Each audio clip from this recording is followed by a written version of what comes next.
بسم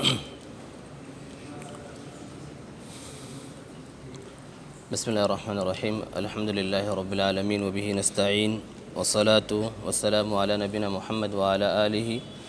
وصحبہ ومن تبعہم بإحسان الی یوم الدین وبعد۔ آج کی جو حدیث ہے وہ قدر طویل ہے، اسی لیے ترجمہ اور متن ایک ساتھ پڑھتے چلیں گے۔ عن ابی اسحاق سعد بن ابی وقاص رضی اللہ عنہ مالک بن اوہیب ابن عبد مناف ابن زہرہ ابن کلاب ابن مرہ ابن کعب ابن لوی القرشی الزہری رضی اللہ عنہ احد العشرۃ المشہود لهم بالجنہ۔ مؤلف رحمۃ اللہ علیہ کہتے ہیں کہ سعد بن ابی وقاص رضی اللہ عنہ جو عشرہ مبشرہ میں سے ایک ہے، ان سے روایت ہے قال جاءنی رسول اللہ صلی اللہ علیہ وسلم یعودنی عام حجۃ الوداع من وجع اشتد بی۔ اللہ کے نبی صلی اللہ علیہ وسلم میری عیادت کی خاطر آئے حجۃ الوداع کے سال اس تکلیف کی وجہ سے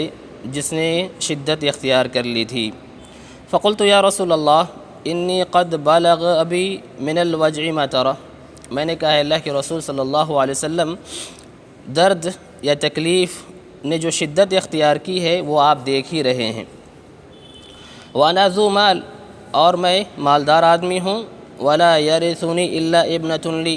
اور میرا وارث میری ایک بیٹی ہی ہونے والی ہے۔ افاتصدق بثلثی مالی، کیا میں اپنے مال کا 2/3 حصہ صدقہ کر دوں؟ قال لا، آپ صلی اللہ علیہ وسلم نے کہا ایسا مت کرو۔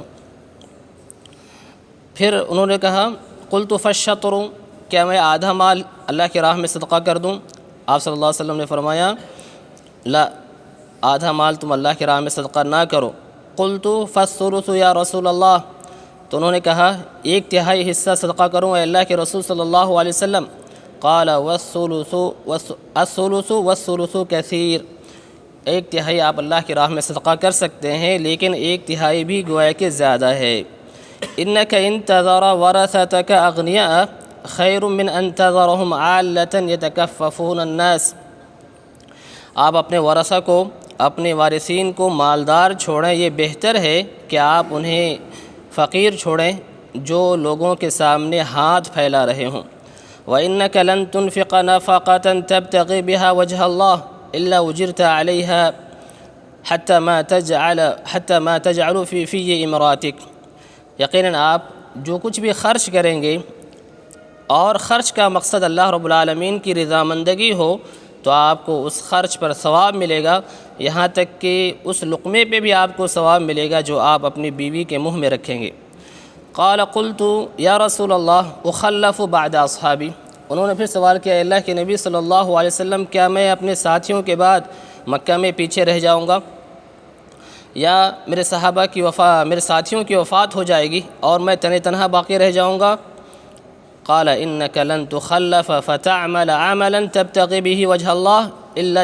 الا ازددت به درجة ورفعة۔ آپ صلی اللہ علیہ وسلم نے فرمایا کہ تم جو ہے پیچھے رہ جاؤ گے اور نیک عمل کوئی بھی کرو گے جس سے اللہ کی رضامندگی مقصود ہو تو اللہ رب العالمین اس کے عوض تمہارے درجے میں اور تمہارے مقام کو بلند کریں گے۔ وَلَعَلَّكَ أَن تُخَلَّفَ حَتَّى يَنْتَفِعَ بِكَ أَقْوَامٌ وَيُضَرُّ بِكَ آخَرُونَ، اور امید ہے کہ آپ جو ہے پیچھے رہ جائیں یہاں تک کہ بہت سے لوگوں کو آپ سے فائدہ ہوگا اور بہت سے لوگوں کو آپ سے نقصان ہوگا۔ پھر آپ صلی اللہ علیہ وسلم نے دعا فرمائی اللہم امضِ لِأَصْحَابِ حِجْرَتَهُمْ وَلَا تَرُدَّهُمْ عَلَىٰ عَقَابِهِمْ، اے اللہ رب العالمین میرے صحابہ کی ہجرت کو تو مکمل کر دے، انہیں ایڑیوں کے بل واپس نہ کر۔ لیکن البائس سعد بن خولہ، لیکن افسوس کا مقام سعد بن خولہ کے لیے ہے۔ راوی کہتے ہیں یرثی لہ رسول اللہ صلی اللہ علیہ وسلم ان مات بمکہ، نبی کریم صلی اللہ علیہ وسلم ان کے لیے دعا کر رہے ہیں کیونکہ ان کی وفات مکے میں ہو گئی، متفق علیہ۔ یہ لمبی حدیث ہے جو مؤلف رحمۃ اللہ علیہ نے پہلے باب میں اس کو جو ہے ذکر کیا ہے، اور اس حدیث میں نیت کے اعتبار سے 2 مقامات ہیں جس کا تذکرہ اللہ کے نبی صلی اللہ علیہ وسلم نے اس حدیث کے اندر کیا ہے کہ اگر آدمی دنیا میں رہتا ہے اور کوئی بھی نیک عمل انجام دیتا ہے تو ایسی صورت میں اللہ رب العالمین اس نیک عمل کے انجام دہی کی وجہ سے جہاں اس کے نیکیاں بڑھتی ہیں، جہاں اس کے نیکیاں اور اس کے ثواب میں اضافہ ہوتا ہے، وہیں یہ نیک اعمال انسان کے مقام و مرتبہ کے بلندگی اور اس کی رفعت کا سبب ہے۔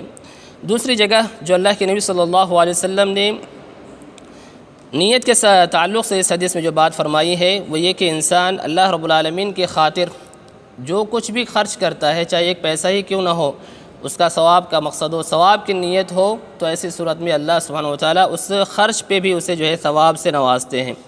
یہ دو مقامات ایسے ہیں جو باب کے اعتبار سے یہاں پہ نیت کے اعتبار سے جو ہے اس حدیث میں موجود ہیں۔ رہ گیا یہ جو سعد بن ابی وقاص رضی اللہ تعالیٰ عنہ ہیں، جیسے کہ مؤلف نے شروع میں کہا کہ یہ ان 10 خوش نصیب صحابہ میں سے ہے جسے اللہ کے نبی صلی اللہ علیہ وسلم نے جنت کی بشارت دی ہے، اور ہم لوگ جانتے ہیں کہ یہی 10 لوگ نہیں ہیں جن کو اللہ کے نبی صلی اللہ علیہ وسلم نے جنت کی بشارت دی ہو، بلکہ بہت سے صحابہ ایسے ہیں جن کو جنت کی بشارت دی گئی ہے، اور ان کو عشرہ مبشرہ کہنے کی وجہ یہ ہے کہ اللہ کے نبی صلی اللہ علیہ وسلم نے ایک ہی حدیث کے اندر ایک ہی مجلس میں ان 10 لوگوں کا نام لیا اور ان کو جنت کی بشارت دی، ورنہ ان کے علاوہ بہت سے اور بھی صحابہ ہیں اور صحابیات ہیں جسے اللہ کے نبی صلی اللہ علیہ وسلم نے جنت کی بشارت دی ہے۔ یہاں اس حدیث میں بہت سے ہمارے لیے دروس اور فوائد ہیں، جیسے کہ اللہ کے نبی صلی اللہ علیہ وسلم کا مریضوں کی عیادت کرنا، بیماروں کی عیادت کرنا، اس سے ہمیں یہ پیغام ملتا ہے، اس سے ہمیں یہ درس ملتا ہے کہ ہمیں بیماروں کی عیادت کا اہتمام کرنا چاہیے۔ بیماروں کی عیادت کا اہتمام بیمار کے فائدے کے لیے نہیں بلکہ انسان کے خود فائدے کے لیے ہے، اس لیے کہ بیمار کی عیادت کرنا ان حقوق میں سے ایک حق ہے جو اللہ رب العالمین نے اور اس کے رسول صلی اللہ علیہ وسلم نے ایک مسلمان کا دوسرے مسلمان کے تئیں حق بتلایا ہے۔ بیمار کی عیادت اس لیے بھی کی جانی چاہیے کہ انسان کو بیمار کی عیادت کرنے کی وجہ سے وہ فضیلت حاصل ہوتی ہے جس کا تذکرہ اللہ کے نبی صلی اللہ علیہ وسلم نے حدیث میں فرمایا ہے کہ انسان جب کسی بیمار کی عیادت کرتا ہے اور جب تک وہ بیمار کے پاس رہتا ہے گویا کہ وہ جنت کا پھل توڑتا رہتا ہے۔ بیمار کی عیادت اس لیے بھی کرنی چاہیے کہ انسان کو اللہ رب العالمین نے جو صحت و عافیت دی ہے انسان کو اس کی قدر معلوم ہوتی ہے، جیسے کہ اللہ کے نبی صلی اللہ علیہ وسلم نے فرمایا نعمتان مغبون فیہما کثیر من الناس الصحت والفراغ، دو نعمتیں ایسی ہیں جس کے سلسلے میں بہت سے لوگ دھوکے میں ہیں، ان میں سے ایک جو ہے انسان کا خالی وقت ہے اور ایک صحت و تندرستی ہے۔ تو بیمار کی عیادت کرنے کا جو مسئلہ ہے، جہاں یہ نیکی کا کام ہے، جہاں یہ بیمار جس کی ہم عیادت کر رہے ہیں اس کے لیے فائدہ ہے، اس سے پہلے عیادت کرنے والے کا خود اس میں فائدہ ہے، لہٰذا انسان کو بیمار کی عیادت کا اہتمام کرنا چاہیے۔ ایسی سے جس پہ یہ بات بھی ہمیں معلوم ہوتی ہے کہ انسان کو اگر تکلیف ہو رہی ہو، کوئی دشواری ہو رہی ہو، کوئی بیماری لاحق ہے، اگر وہ اس بیماری سے تنگ نہیں ہے، اس بیماری سے ناراض نہیں ہے، اس بیماری کو پسند نہیں کر رہا ہے، تو اپنی بیماری کے بارے میں خبر دے سکتا ہے، جیسے کہ یہاں پہ آپ رضی اللہ تعالیٰ عنہ نے کہا کہ آپ دیکھ رہے ہیں کہ درد اور تکلیف کس حد کو پہنچ گیا ہے، اسی لیے روایت میں یہ بات موجود ہے کہ وہ اس قدر بیمار ہوئے کہ کہتے ہیں کہ لگا کہ اب میں زندہ بچ نہیں پاؤں گا، اشفیت منہ علی الموت، مجھے مرنے کا یقین ہو گیا، اب میں مر جاؤں گا اس بات کا مجھے یقین ہو چلا تھا۔ تو انسان کو جو ہے بیماری کے سلسلے میں خبر دینے میں کوئی حرج نہیں ہے، بشرطے کہ اس بیماری سے ناراضگی کی وجہ سے، ناپسندیدگی کی وجہ سے وہ خبر نہ دے۔ ایسے ہی اس حدیث میں یہ بھی بات موجود ہے کہ انسان کو علم والے سے، دین والے سے اور مخلص شخص سے مشورہ طلب کرنا چاہیے،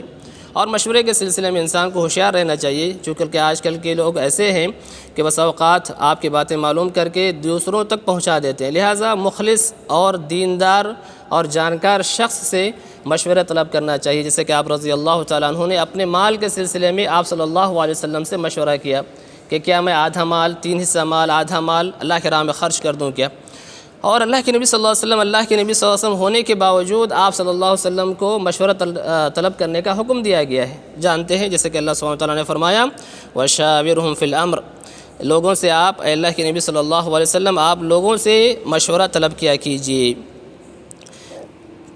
ایسی حدیث میں یہ بات ہے کہ انسان کو وصیت اگر کرنی ہو تو بہت زیادہ 1/3 مال کی وصیت کر سکتا ہے۔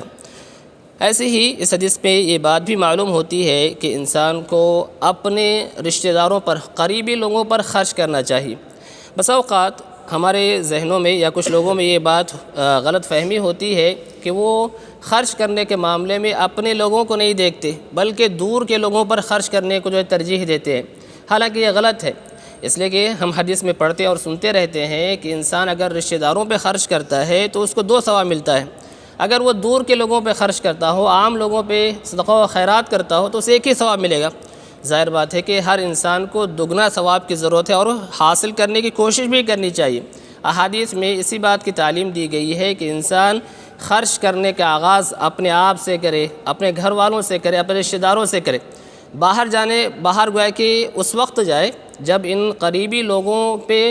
آپ خرچ کر چکے ہو یا ان قریبی لوگوں کو ضرورت نہ ہو، اگرچہ کہ جائز ہے، لیکن بہتر یہ ہے کہ آپ اپنے قریبی لوگوں کا سب سے پہلے خیال رکھیں، اپنے سب سے قریبی لوگوں کا آپ جو ہے خیال رکھیں۔ یہاں سب سے اہم بات یہ بھی ہے کہ انسان اگر مباح کاموں میں، جائز کاموں میں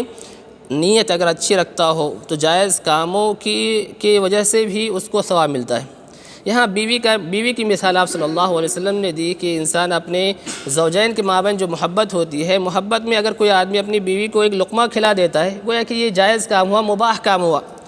یہ کام انسان بسا اوقات زوجین آپس میں الفت و محبت کی خاطر کرتے ہیں،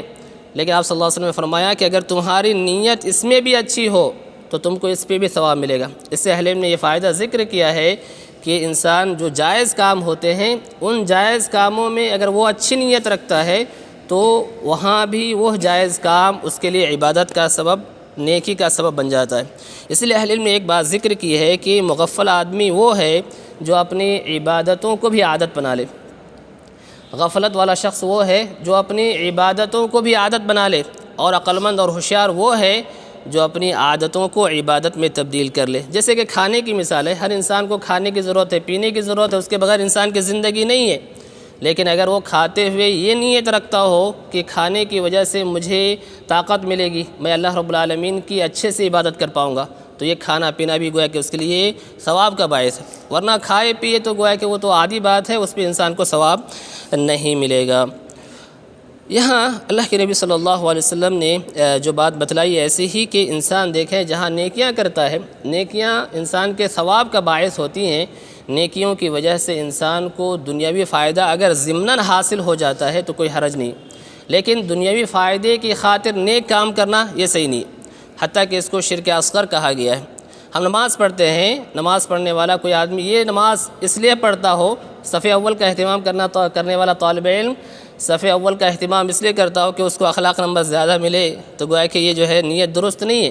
پہلے صف میں ہے، نماز پڑھتا ہے، اس کا اہتمام کرتا ہے، اس کو اچھے اخلاق نمبر بھی ملتے ہیں، تو گویا کہ اس میں کوئی حرج کی بات نہیں۔ لہٰذا انسان جب عبادتوں میں یہ مقصد نہ رکھے کہ اسے دنیاوی فائدہ بھی حاصل ہو، ہاں عبادت ہم اخلاص کے ساتھ انجام دیں، انشاءاللہ اللہ رب العالمین ضمناً جو ہے ضرور اس کے عوض ہمیں جو ہے نیکیوں کے ساتھ ساتھ دنیاوی فوائد سے بھی جو ہے نوازتے ہیں۔ یہاں اللہ کے نبی صلی اللہ علیہ وسلم نے ذکر کیا کہ آپ جو ہے آپ اگر مکہ میں بھی رہ جائیں، دیکھیے مکہ کی جو بات یہاں پہ آئی، غالباً بات طویل ہوتی چلی جا رہی ہے، وہ یہ کہ آپ صلی اللہ علیہ وسلم نے ان کے لیے ذکر کیا کہ آپ مکہ میں اگر پیچھے رہ بھی جائیں گے تو ایسی صورت میں مکہ میں پیچھے رہ جانا یہ آپ کے لیے باعث افسوس نہیں ہے، مگر آپ مکے میں رہتے ہوئے بھی نیکیاں کرتے ہیں، نیک کام کرتے ہیں، تو یہ گویا کہ آپ کے لیے فائدہ ہے۔ اس کی وجہ کیا ہے؟ اس کی وجہ یہی ہے کہ مہاجرین اس بات کو ناپسند کرتے تھے کہ جہاں سے وہ ہجرت کر کے جا چکے ہیں وہ اس جگہ پہ وفات ہو ان کی، تو اللہ کے نبی صلی اللہ علیہ وسلم نے فرمایا کہ یہ تو آپ کے بس کی بات نہیں ہے، بلکہ اگر کوئی آدمی مکہ میں رہتا ہے اور مکہ میں رہتے ہوئے بھی یعنی جہاں سے اس نے ہجرت کی ہے وہاں قیام کرتا ہے اور نیکیاں کرتا ہے تو اس میں انشاءاللہ اس میں بھی گویا کہ اس کے لیے بھلائی ہی ہے۔ اور اللہ کے نبی صلی اللہ علیہ وسلم کی اس میں معجزے کا علم ہوتا ہے کہ جیسے آپ صلی اللہ علیہ وسلم نے ان کے بارے میں خبر دی ویسے ہی واقع ہوا۔ یہ واقعہ حجۃ الوداع کا واقعہ ہے، سن 10 ہجری کا واقعہ ہے،